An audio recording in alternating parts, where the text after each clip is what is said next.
Welcome. Tonight we're doing Organizational Theory and Behavior, Chapter 5. We'll be talking about motivation. So the learning objectives, I'm just going to move this little thingy over here because it's in my way and it's annoying me. Okay. Tonight's learning objectives describe the role that need deficiencies play in motivating employees. We're all human beings, we all have needs. Yes, we'll talk about Maslow as well. But when our needs are missing, that impacts our motivation to do things. If we don't have certain comforts, if we feel that we're not being treated fairly, that's going to demotivate us. If we are being treated fairly and we feel like we're being treated with respect, that is a positive motivator, as an example. We're going to compare the major differences between the four content approaches of motivation. Give examples of how the three process approaches affect employee motivation. Examine how the changing nature of the psychological contract influences employee motivation, and summarize the action steps that managers can take to motivate employees. We're going to break this up into two segments. Obviously, you can see that my voice is a little bit raspy. There's a point around slide 32 where it changes conversation and goes into a separate topic within motivation. So we'll break it there for part one and we'll take it from there. Okay, introduction. More than motivation plays a role in performance, ability, instinct, aspiration level, personal factors.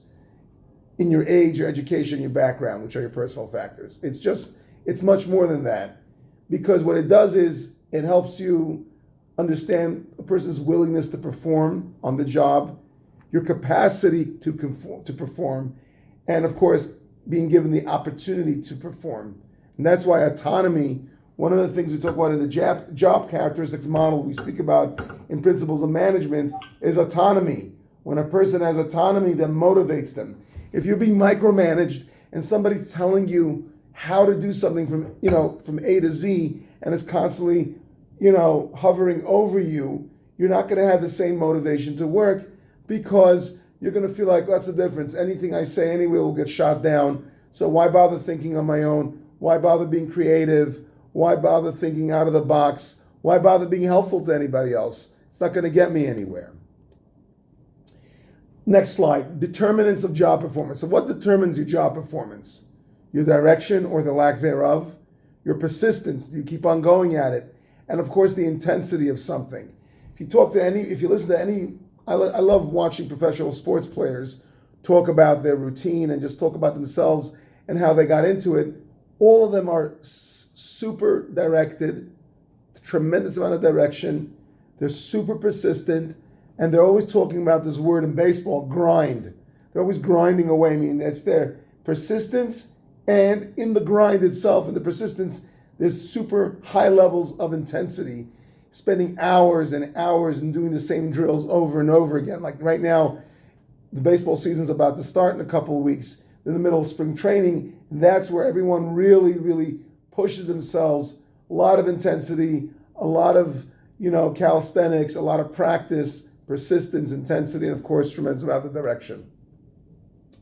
Needs motivate employees. Most managers must motivate a diverse and unpredictable group of people. Not everyone's going to be the same. Not everyone's going to be into it. Some people need to be pushed. Some people could push others. Some people could push themselves without being even spoken to. So people have varying needs and goals. A need or needs deficiencies and individual experiences at a particular time. So when you need something, it is an itch that needs to be scratched. It is a need. It is a deficiency. It is something lacking that needs to be made whole. It could be psychological, physiological, or sociological. Those with deficiencies are most susceptible to motivational efforts. In other words, if I'm lacking something, let's say I'm lacking job satisfaction, it may motivate me to work harder to either grow within the company. Could be that I'm just stuck in a job that I've already mastered and it's time for me to move on. So that itself, the need to achieve, may be something that'll motivate me to move on. Needs motivate employees. Needs trigger tension and a search for ways to reduce it. A course of action is selected, goal-directed behavior occurs, the behavior triggers either a reward or a punishment, and the deficiencies are reassessed to see whether or not you've met them, partially met them, or have not met them at all. Exhibit 5.2 talks about the motivational process. Very simple, very similar like in consumer behavior when we talk about the process where a person goes from need recognition all the way to purchase behavior, the purchase behavior process. Here, the first step in the motivational process, there are need deficiencies. I need something. Something's lacking in my life. 2, search for ways to satisfy the needs. Then there are goal-directed behaviors. Performance is the 4th step, evaluation of goals accomplished. Then there's rewards or punishments. And then need deficiencies reassessed by the employee. Have I been paid correctly? I've really worked hard this quarter. I've really produced. I really put myself out there. Did my boss recognize me? Did I get a nice end of the year bonus? Was I treated well? Did I get kudos? Did I get employee of the month? Was I rewarded for my actions? Motivation theories. We have content theories focus on factors within the person, the needs that motivate people, and then process theories. Describe, explain, and analyze how behavior is energized, directed, sustained, and of course, stopped. And we have to look at both of these. They're both very important. So, Exhibit 5.3, managerial perspectives of content and process theory of motivation. So, theoretical-based content focuses on factors within the person that energize, direct, sustain, and stop behavior. These factors can be inferred. So, founders of the theories, you have Maslow, we'll talk about his 5-level need hierarchy, Alderfer, 3-level hierarchy, ERG, we'll talk about that. Hertzberg, 2 major factors called hygiene and motivators. McClelland, 3 learned needs acquired from the culture, achievement, affiliation, and power. Victor Vroom, expectancy. Adams, equity, and Locke, goal-setting theory.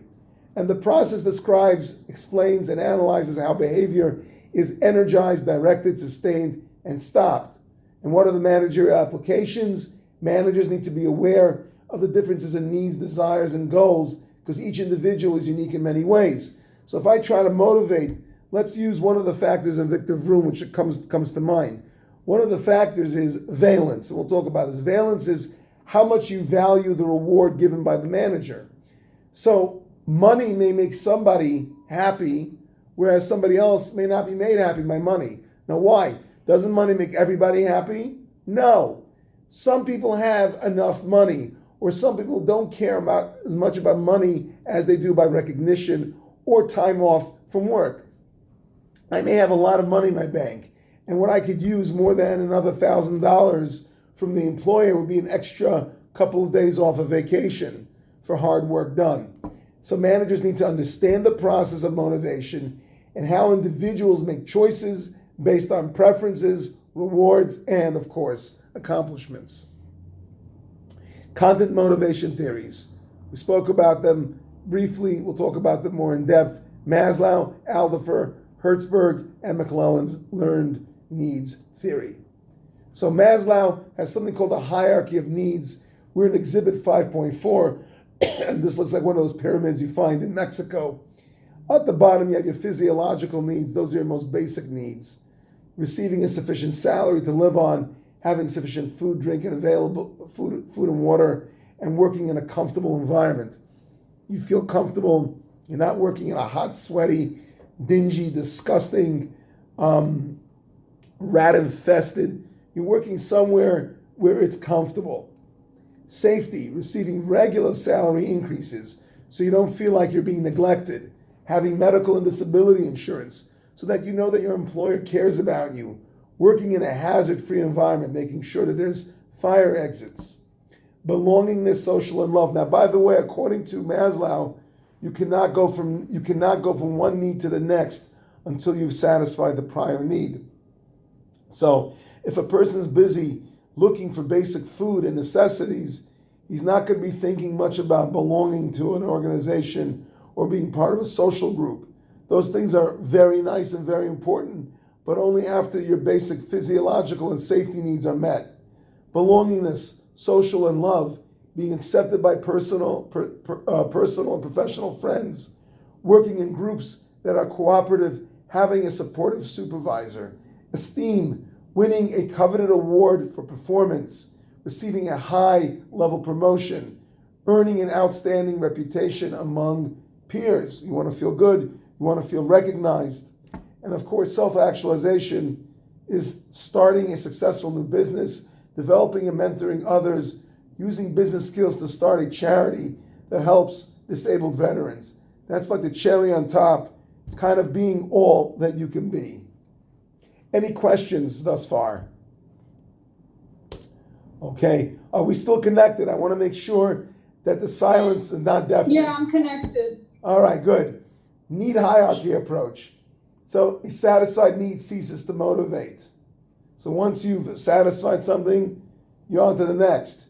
Unsatisfied needs can cause frustration, conflict, and stress. People have a need to grow and develop. They strive to move up the hierarchy. You can't move up if you're frustrated. You can't feel safe if you're starving to death. So, issues with Maslow. Little data proves that needs hierarchy exists. Only 2 need levels exist, physiological and then all the others. Security needs decrease as managers advance, with a corresponding increase in need for social interaction, achievement, and self-actualization. I happen to disagree. I think it's a fantastic model. I think it really takes us through the human psyche very nicely. Alderfer's ERG. Alderfer's ERG stands for existence, relatedness, and growth. Existence equals physiological and safety. So Alderfer's kind of takes his cue from Maslow: relatedness, belongingness, social and growth, esteem, and self-actualization. So Alderfer's is a 3-step versus what we had before in 5-step, and there's a 4-step one also that we speak about in Principles of Marketing. A frustration regression process exists. If one continually fails to satisfy growth needs, relatedness needs reemerge. Efforts will be redirected towards satisfying a lower order need, very much like we have in Maslow. Hertzberg's 2-factor theory, a content theory with 2 motivation factors. Number 1, dissatisfiers, satisfiers. Those are hygiene factors such as salary, job security, working conditions, status, company procedures, interpersonal relationships. That's what we call hygiene. Not in the sense of hygiene as washing your hands, but the things that are, quote unquote, directly impacting you, within the environment itself. Satisfiers and motivators are intrinsic. They're not so much in the open, the job content, achievement, recognition. They're more emotional. Responsibility, advancement, possibility of growth, which is very important. Because if you feel like you're stuck and you're spinning your wheels, you're not going to really produce at the highest levels. Exhibit 5.5 basically goes through traditional versus Hertzberg's view of job satisfaction. And it talks about traditional job satisfaction, high job satisfaction. Hertzberg is no job satisfaction, all the way to high job satisfaction, which is based on motivators, feeling of achievement, meaningfulness of work, opportunities of advancement, increased responsibility, recognition, opportunities for growth. And then you have high job dissatisfaction versus high job dissatisfaction. So the traditional one, you have high job dissatisfaction, high job satisfaction with no real explanation. At the bottom, based on hygiene needs, we look at pay, status, job security, working conditions, fringe benefits, gym memberships, for example, or free travel if you work for an airline, policies and procedures, and interpersonal relations. Criticism of Hertzberg oversimplifies the nature of job satisfaction, requires people to look at themselves. I don't know why that's a criticism. I think requiring people to look at yourself is a good thing. Retrospectively, only self-reports of performance over a long period of time were used in the original study, and little testing of motivational and performance consequences of the theory. That is a valid point, the last one, I believe. because you have to verify and validate things through longitudinal studies. Job enrichment builds personal achievement, recognition, challenge, responsibility, and growth opportunities into a job. Increases individual motivation by providing more discretion and accountability. McClelland's learned theory needs. So the N in each of those things, the parentheses, means need for. So need for achievement is NACH, meaning there are certain people, certain bosses actually, and certain people themselves have a need for achievement. They have this drive they must achieve. People sometimes have a need for affiliation, which means that they have to feel like they're a part of something. And again, that kind of is a part of what we spoke about earlier in Maslow. People want to be affiliated, they want to be liked, they want to feel a part of something. That is a normal, human, natural tendency. And then there's need for power. There are people that just need to be in charge, they need to be bossy.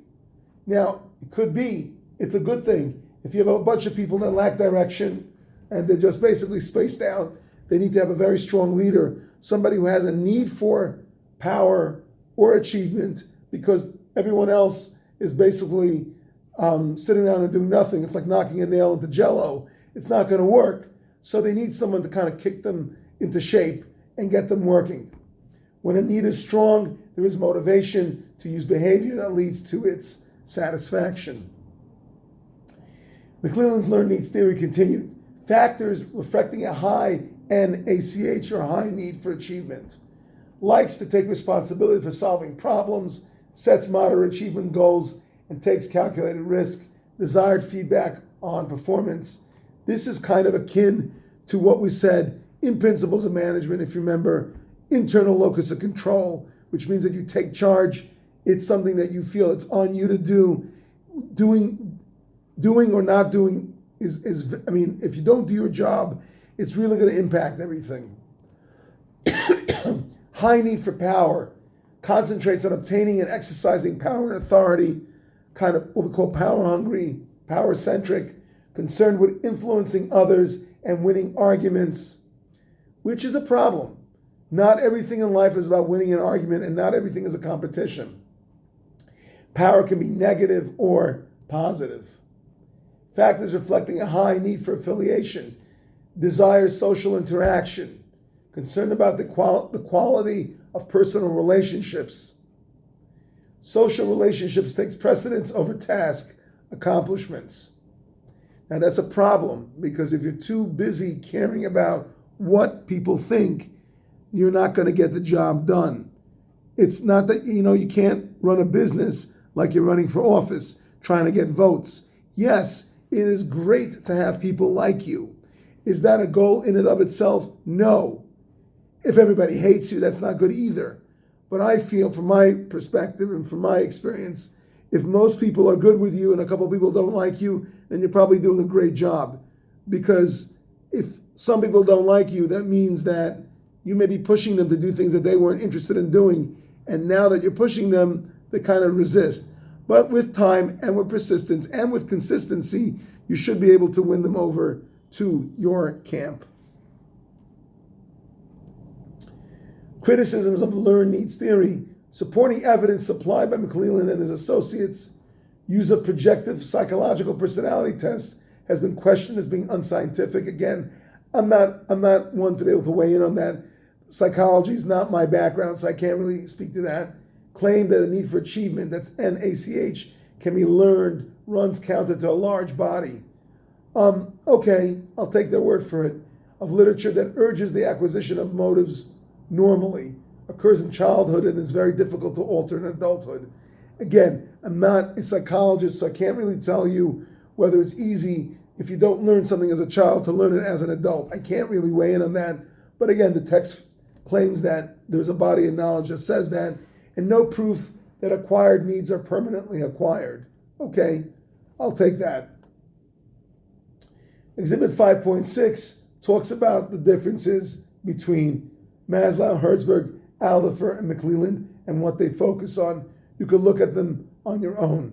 Okay, we've covered all of that information already. This is just kind of summarizing it and putting it into a nice little graph, which is very, very clean and neat, and you can see it for yourselves. There's no need to go into it.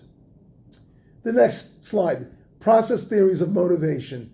Content theories focus primarily on the needs and incentives that cause behavior. They try to explain how behavior is energized, directed, maintained, and of course stopped. The process theories of motivation are concerned with answering the questions of how individual behavior is energized, directed, maintained, and stopped. And we speak about expectancy theory, which is Victor Vroom, equity theory, and goal setting theory.